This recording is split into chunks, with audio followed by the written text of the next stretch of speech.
আসসালামু আলাইকুম রহমতুল্লাহি বরকাতু। ভয়াবহ অবস্থা কুমিল্লা জেলার গোমতী নদীর পার।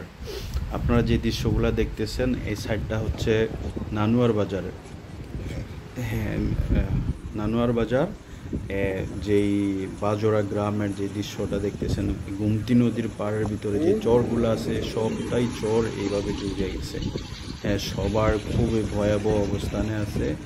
যে যেখানে আছে খুব সতর্ক অবস্থা। যারা চরে আছে তারা আস্তে কিনারা আসতেছে।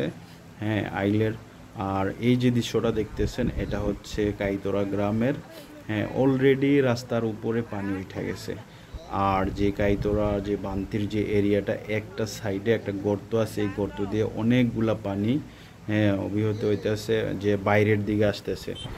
সবাই এই যে দেখেন কাইতরা গ্রামটা যে জলাশয় খুবই ডুবে গেছে। আর সবাই খুবই পরিশ্রম করতেছে যে কিভাবে তারা এই গর্তটাকে মাটি দিয়ে ভরে এই রাস্তাটাকে বন্ধ করবে। হ্যাঁ, পানি যাওয়ার রাস্তাটা, যে পানি অতিরিক্ত ভয়াবহ হচ্ছে। আর কদমতলী এরিয়া, যে নানুয়ার বাজারের কদমতলী এরিয়ার যে গাঙ্গের আইল আছে, যে এটাকে বলে যে আইল, হ্যাঁ, এই আইলের ভিতরে একটা শিয়ালের গর্ত আছিল। এই শিয়ালের গর্ত দিয়ে অনেকগুলা পানি বয়াবৃত হয়েছিল, যে ভিতর থেকে বাইরের দিকে আসছিল। তো সবাই করে বন্ধ করছে। আর যারা পুলিশও আসছে এই যে বাজারের সাইডে, ঠিক আছে, হ্যাঁ, তারাও আর্মি আসছে, ওনারাও একটু হেল্প করতেছে যে কীভাবে করব।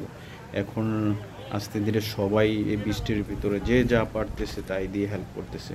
সবাই ভালো থাকবেন, সুস্থ থাকবেন এই কামনায়, সতর্ক থাকবেন ইনশাআল্লাহ।